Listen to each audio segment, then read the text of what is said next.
What is going on, everyone? Gonna sit down and talk about my 5K race, but before we kind of dive into that, I just kind of want to apologize because I kind of hyped up the 5K time trial video and it didn't happen. It was in the plans to happen. I was told that, I would be able to record, and then the day before I was told I could no longer record. There couldn't be any pictures, any videos from the actual 5K time trial, just because of all the regulations right now with COVID and sports on campus and stuff like that. So, I mean, there's nothing I could do about it. It wasn't my decision, but I was told that I wasn't allowed to record anything, and I'm not gonna fight it or anything. At the end of the day, I'm a runner first. I do YouTube on the side. It's kind of my fun little gig, so at the end of the day, my running is the main thing. So kind of just had to take that information and kind of just suck it up and deal with it. Wasn't anything I could do. Like I said, definitely wasn't my idea to not record, because obviously my last 5K race video is the most popular video on my channel, had 300,000 views, got me 3,000 subs or something insane. So definitely was looking forward to recording that video for all of you, because it is the most exciting thing I can record, my races, and kind of sucks that it didn't happen. But nonetheless, gonna sit down and talk about it just so you guys know how I did, because it was a solid race at the end of the day. So let's get into it. I ran 15:04, which is a PR, a little bit slower than I wanted to run, but at the end of the day, if a PR is a bad day for me, I'll take it. The conditions weren't fantastic. We planned to do it Friday, but then we pushed it back to Saturday because some other sports teams were going to be on the infield, and we wanted to have the turf as well. So we ended up doing it Saturday. We were waiting it until the night so it would cool down a little bit, but then the day of, there was a 60% chance of rain at 9, and we were supposed to start at 9. So we ended up pushing it forward 2 hours, 5 hours before the race started. So it kind of threw off a lot of things, but ended up still getting in my, pre-race routine, warmed up, all that good stuff, and ended up running 15:04, like I said, so pretty solid. Wanted to run 71s for as long as I possibly could. Didn't really go as planned as far as that went. We ended up running 71 the first lap, then kind of slowed down a little bit.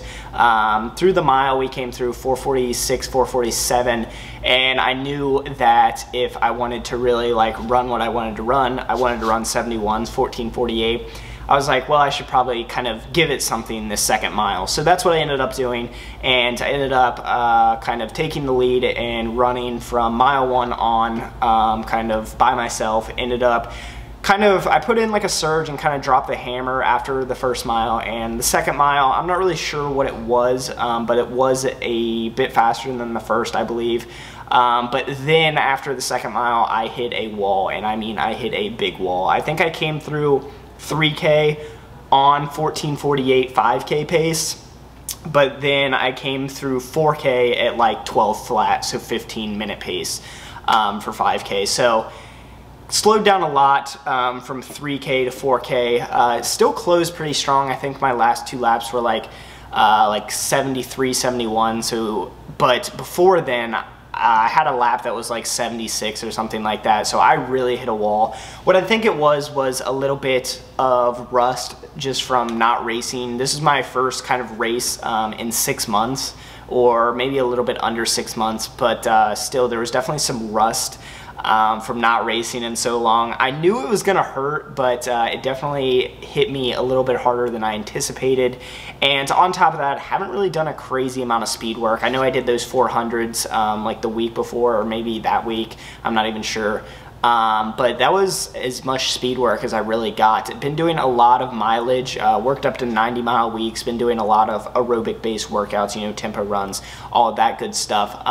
But haven't really done any interval work yet. So what's gonna happen is we're gonna end up doing a 8K race on a cross-country course at the start of October, and then we're going to go back to the track and do another 5K time trial on the track to kind of wrap things up for cross-country, the cross-country season. So once we go back on the track at the end of October, that's when I'm definitely going to try to finally break the 15-minute barrier. I did run 14:58 one time on the road, but the roads can be kind of inconsistent with distance, so I call my PR 15:04 now, just because it's on a track and you know it's accurate.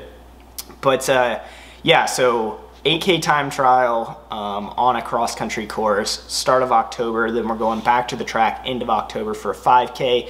These next few weeks, going to be building the mileage back up, going to be doing around 80 miles this week, and going to start incorporating some like intense workouts. Got some 800s this week. We'll do some mile repeats, K repeats, all that good stuff. Incorporate some interval training, incorporate some faster running, get used to running like 450 pace, 440 pace, which is what needs to happen, because I didn't run 440 pace in months, and then I did that and ran 440s for 2 miles, but then that last mile was ugly. So, but nonetheless, great workout, can't complain. 15:04 PR. Like I said, if a PR is a bad day, I will take it. Definitely wanted to break that 15-minute barrier and kind of get into the 1440s, but there's always another time. Happy with how it went, not extremely stoked by any means. It wasn't a fantastic race, but it was a good effort. It was a good race. First race back in 6 months, like I can't complain about it at all. Thank you guys so much for watching. Once again, sorry that I could not get some race footage. Hopefully these next 2 time trials, maybe the, you know, the restrictions and stuff like that will loosen up a little bit and I'll be able to whip my camera out, but not gonna make any promises, because I made promises on this one and then the day before they were like, nope, can't do it. So not gonna say I'm going to record, but at the end of the day, obviously I would love to record. But yeah, that's basically it for this video. I hope you guys enjoyed, and I hope to see you guys in the next one.